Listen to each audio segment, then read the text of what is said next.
what this is all about, is your right to freedom of speech. What made America great is an independent, vigorous press. If a jerk burns a flag, America is not threatened. Political speech is the heart of the First Amendment. For expressing their religious beliefs. Now is the time to make justice a reality for all of God's children. Welcome to Speaking Freely, a weekly conversation about the First Amendment, the arts, and American culture. I'm Ken Paulson, Executive Director of the First Amendment Center. Our guest today is a talented actress whose work has been honored time and again. Jane Alexander received a Tony Award for her role in The Great White Hope. She received an Emmy Award for her performance in Playing for Time. And along the way, she's picked up 4 Academy Award nominations and a Television Critics Circle Award. And then in 1993, in what can only be described as a courageous career move, Jane Alexander signed on for the toughest role of all, Chairman of the National Endowment for the Arts. She's here today to talk about her new book detailing her experiences with the NEA. It's called Command Performance, An Actress in the Theater of Politics. Thanks very much for being here. I've enjoyed your book very much. It's a terrific read, both for people who care about the theater and those who have a commitment to free expression.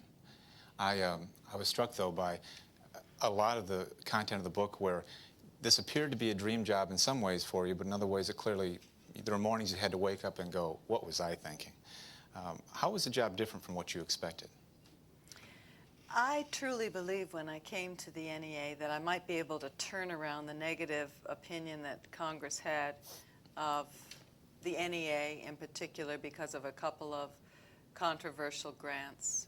And what happened instead was within the year, the 104th Congress, the first Republican Congress in 40 years, took control with Newt Gingrich as Speaker, and with a whole new kind of Republican coming in. It wasn't the Rockefeller Republican who had funded the arts and the humanities so much in the past.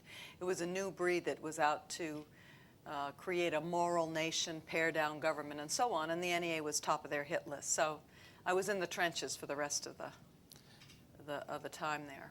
In the book, you tell a fascinating story about your relationship with artists, both some who have been supportive, some who have not been, and you express your disappointment as you came in that people like Fred Thompson, who had a career as an actor, Sonny Bono, who was at one point a symbol of the counterculture long ago, neither one expressed much support for NEA. Did that surprise you? It did, because I think artists, even if they're very successful in the commercial sector, should understand that we all need to be nurtured, and most artists begin in the nonprofit sector or in arts education in their school systems or after-school programs. And I thought surely Sonny Bono would understand that, but he didn't. And he said a pretty obtuse remark, actually, about the NEA. He said, I never knew anybody who received an NEA grant. Ergo, it wasn't important. That was just silly. He didn't get around much. Well, well, and then in other cases, you had people who were champions that I think most Americans wouldn't think of immediately when they're thinking about sort of heroes of free expression.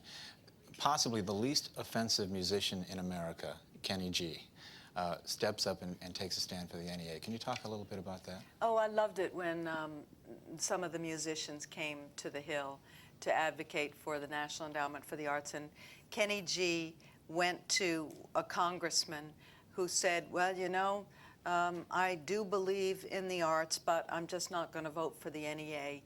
And Kenny looked right at him and said, well, that's not very courageous, is it? It's terrific. I have to believe that taking the job on at the National Endowment for the Arts required a couple of strong personality traits.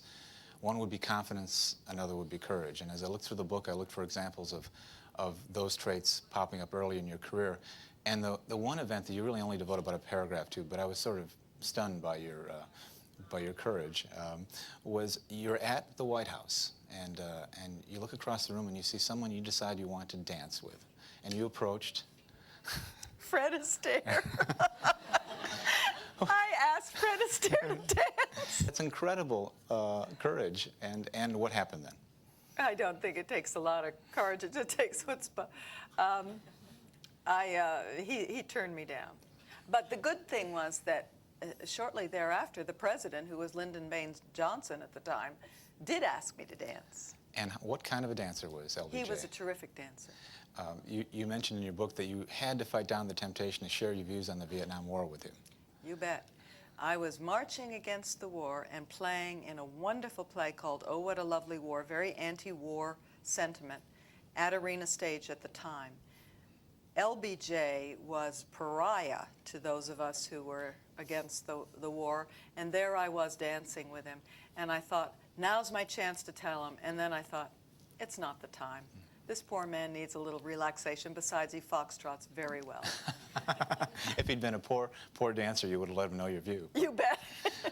I was, on the other topic of courage, another early example from your career came in a scene from The Great White Hope, where by today's standards would not be shocking or offend most people, I think, but a scene in which you and James Earl Jones are in a bed together, interracial couple, fully clothed, and this caused kind of an angry backlash in some quarters. Yeah, well, it was the height of the Black Power movement, 1968, 69. Stokely Carmichael was Black is Beautiful, Black Power, civil rights movement still there, and there were a lot of white bigots who were extremely reactive. So I was the one in the company that received the death threats, the hate mail, and so on. And you know, it was jarring, but given the time that we were living in, it was understandable. And what happens when you get death threats? When you're an actress and you're playing a role, and you know, the mail arrives and somebody's threatening your life? How does it change what you do? It doesn't change what you do, but you know, every once in a while I'd have a nightmare about being shot on stage or something. I think that comes with the territory, any public figure. Did that experience come into play at all later when you're running the NEA, understanding that there's a really different mindset out there sometimes? Yeah, well, I've known there's a different mindset for a very long time, but I mean, I think I was a born Democrat. My family were all Republicans, and all my mother and father's friends were Republicans. And I didn't love them any less, but we sure differed on a lot of things. So I grew up understanding that the greatness of our democracy is the difference of opinion and the ability to voice it freely. So I came to the NEA understanding that. It didn't make things any easier, but I did understand that there were differences. And of course your job at the NEA is to promote art, promote public art, promote art education. You don't go in every morning and say, you know, we ought to find some more shocking projects so we can support. And you mentioned you got some advice very early on from Nancy Kassebaum, the junior senator from Kansas, who said, don't try to explain controversial art to Congress. Did that turn out to be good advice?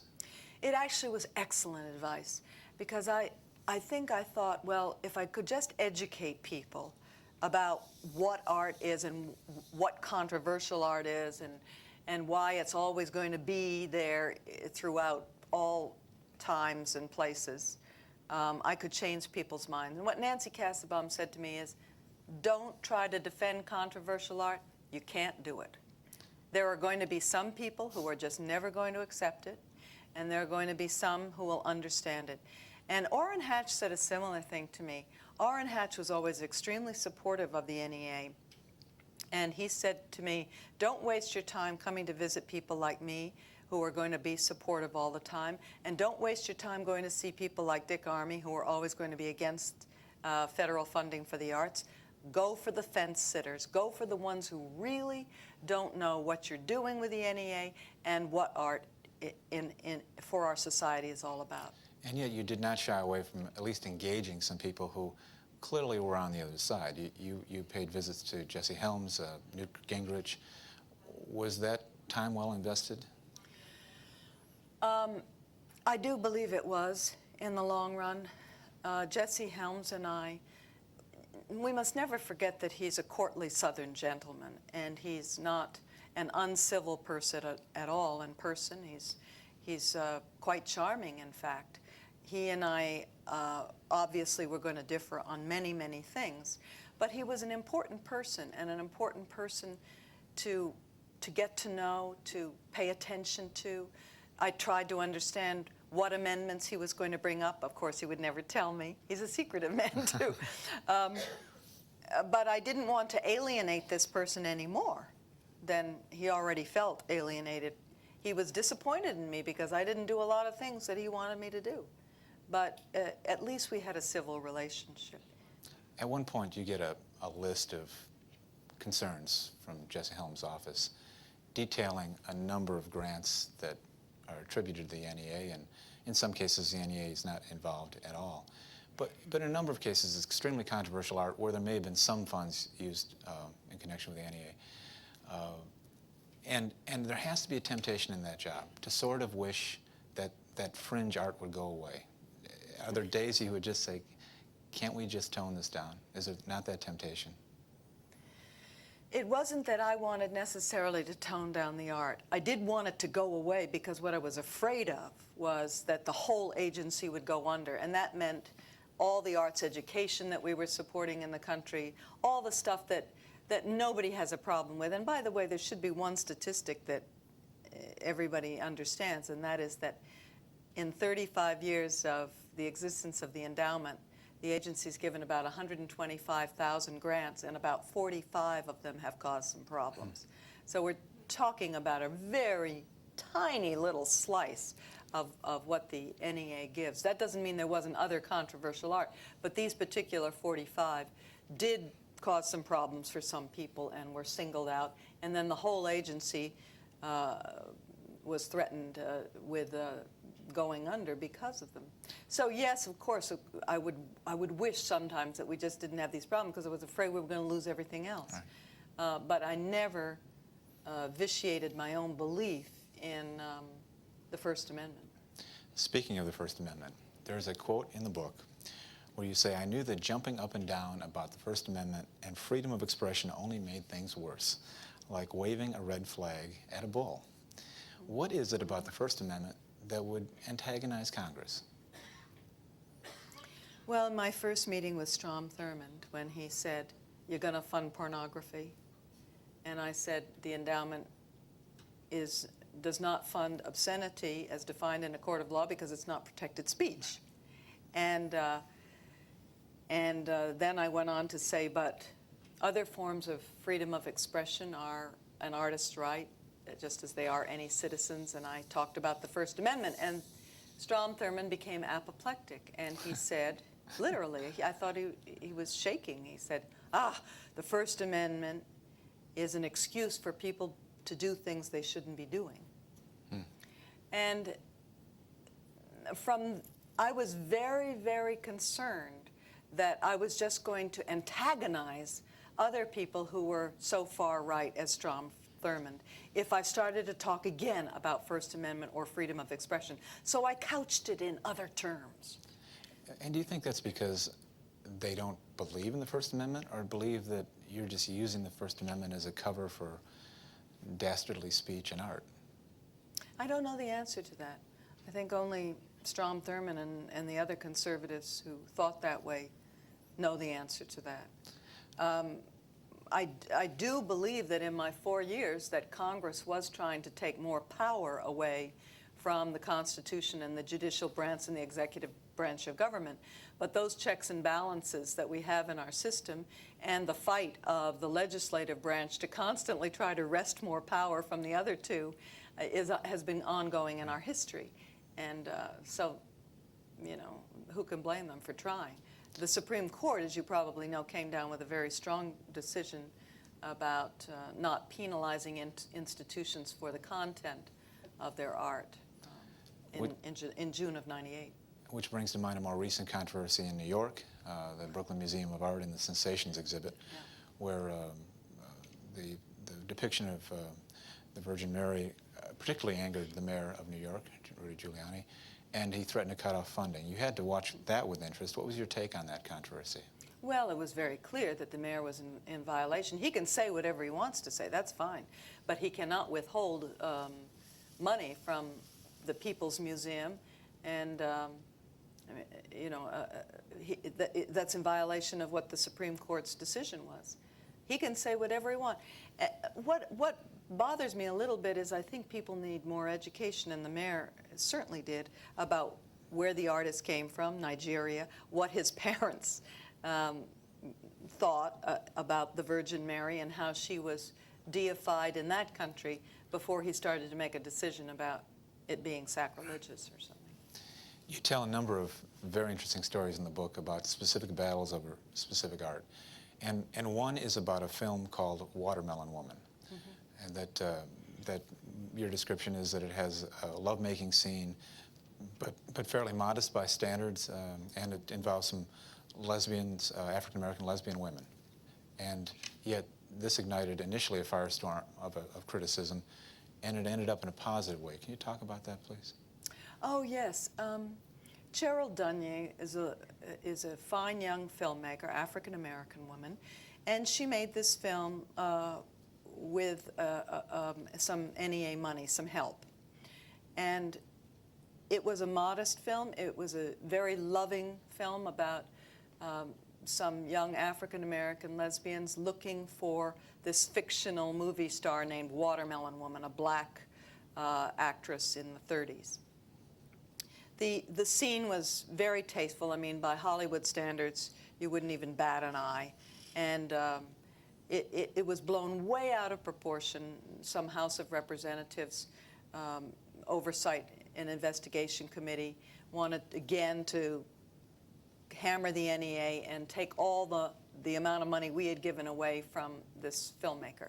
To make a long story short, when it got to the House floor, the debate on it, Sheila Jackson Lee, a fine African-American congresswoman from Texas, took the floor and talked about diversity in our nation and the strength of diversity in our nation. And that was the end of the discussion. It was one thing to hammer away at the often disenfranchised group of African-American lesbians in the United States. It was quite another to take on a formidable African-American congresswoman. It does seem like some of those battles did turn on one individual's courage, one individual's vote, or somebody standing up at the right time. I think there's a misunderstanding about the funding by the NEA, and you make that point well in your discussion of the Walker Arts Center in Minneapolis, where in effect the NEA gave a grant for an entire year of performances. And then within that year of performances, there was one event that caused significant backlash. And in the end, you had only a modest amount, really, of NEA money dedicated to it. And yet the perception was that the NEA had supported a year's worth of shocking content. Yes. This was the kind of distortion that happened continuously, and I was trying to mitigate by talking to the press myself and by really just going for the truth with people and hoping they'd understand. The Ron Athey incident was a very highly inflammatory incident. Ron Athey was an HIV-positive man who was carving with a scalpel little teeny nicks in the back of a man who was not HIV positive. He would blot them with paper towels, and then he put the paper towels, and the patterns were made with the blood of the man. It was pretty far out stuff. Hung on paper clips and strung out on a paper line that went, on a line that went out a few feet over the apron of the stage. I didn't see the performance, is what I was told. The Walker Arts Center had been given a grant of over $100,000 for 100 performing arts events that the museum put on in that year, in that season. So the amount of money the NEA had given to this performance, if you parceled it out, was about $150. But we were really excoriated for that one. Now, Ron Athey himself had never applied to the NEA directly. The panel had never had to consider him. So this was blown way out of proportion. The poor Walker Arts Center said, listen, this is in the bill of fare. It's very, very far out on the left. You're right in terms of performance art, but it is just a few performances that our community is happy to support, a few people in the community. So in the overall scheme of things, it's what our community wants, and we feel. So it was a real problem for us, and I kept saying, and the interesting thing was, at the same time I was touring the United States of America, and I had been part of a circle dance in the Dakotas of American Indians. And one of the circle dance songs had to do with ritual scarification and bloodletting. And we were supporting that through our folk and traditional arts program. So at the same time I was dealing with this modern man, gay man, who was doing some modest bloodletting, but bloodletting nevertheless, I was also dealing with American Indians who had had this as part of their culture for thousands of years. And then there was a legislative attempt to prohibit art that involved any kind of depiction of bloodletting. Yes, Jesse Helms brought an amendment to the floor saying the NEA should have no more grants given to bloodletting, whereupon Christopher Dodd of Connecticut said, now wait a minute, he's a Catholic. He said, that means no more crucifixion, no more St. Sebastian with arrows through him, no more head of John the Baptist, not to mention military battles. So that was the end of that amendment. It's a significant segment of art history, Yes, gone just like that. Not to mention our art in all the museums across the land. If you were to provide some advice to a museum director today who wanted to do something somewhat provocative, thought-provoking, that generated multiple viewpoints, what would you say in advance to try to have that exhibit occur with a minimum of negative impact, negative publicity, and negative reaction? What can you do in advance? It's pretty easy. You have discussions, you have an educational program, an informational program, and you have the possibility of interactive response. What people want when they become outraged about something is an ability to speak freely, if I may speak freely. That's what they want. They want to be able to say, I hate this. This is disgusting. This is unpatriotic. This is sacrilegious. This is it. They should be allowed to do that without disrupting the show for others. And that's the whole point of it. So museums are very savvy these days. If there is anything that's going to be a little bit controversial or difficult new art for an audience to take, they usually put up warning signs saying this may not be suitable for kids under blah blah. They also say this may horrify you. We want to warn you that this is going to happen. And often they will have interactive book that you can respond to, or computer, or whatever. And that's very important for the public to be able to get up. Now, I'm not saying I wasn't hurt sometimes when the artist in particular would get up in a place and say that I wasn't doing enough or standing up enough for the First Amendment. It hurt my feelings because I felt I was working as hard as I could for them. But you know, they had to speak their mind. And you would hear from both artists and members of the public, and no one was really satisfied. It had to be a very difficult balancing act for you. Well, actually, the good news was most people were satisfied. Most people in most communities loved the NEA, loved what the NEA was able to do for their community, whether it was the restoration of old murals that they had in their buildings, or whether it was funding artists in residence programs in the school, or their local opera company, or so on. They were thrilled that the art was there, because art makes people's lives fuller and more enriching. In the final moments we have here, the richness that the NEA provides has been in danger, and there's been speculation that the agency may not be here much longer. 10 years from now, will we have an NEA?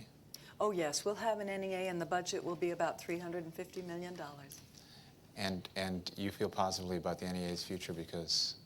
I feel positive about its future. It's under good leadership now with my successor, Bill Ivey, and it's on the right course. It bills itself now as an investment in communities. And that's the right way to think of the endowment, because it's really for the public. Art is for the public. The artists create it, but they don't create it in a vacuum. They need an audience or a reader or a listener. And you think there's a growing recognition that art is for the public, that people are investing in that? I know it is, because if you go to art in the local level, the arts budgets are increasing. The mayors think the arts are fabulous for their communities. The state arts budgets are going up. The only people who are lagging behind, I'm sad to say, are our federal officials. Are you finding that that the kind of highly volatile reactions are being stemmed now? Yeah, they're definitely. But it's not self-censorship going on. They're still provocative of the art. artists, Right. you mean? Yes. There is self-censorship in terms of what they apply to the endowment for. I see. Because I wanted to make the agency bulletproof. I got rid of the seasonal support because Congress kept saying, I don't want to buy a pig in a poke. And the panels didn't know either what they were funding. So it's now possible not to fund a whole season, but one specific project. So an organization applies for one project, and of course they're going to apply for one that is going to be essentially risk-free because they want to get the money. And in the rest of their season, with their own money and other kinds of money, they can do whatever they want. And in the art, public art is served and the budget is maintained, and hopefully everyone wins. I hope so. It's been a pleasure talking to you. The book is wonderful, it's inspiring, it's entertaining, and it's thought-provoking. We've been visiting with actress Jane Alexander. Her new book is called Command Performance, An Actress in the Theater of Politics. I'm Ken Paulson, back next week with another conversation about the First Amendment, the arts, and American culture. I hope you can join us then for Speaking Freely.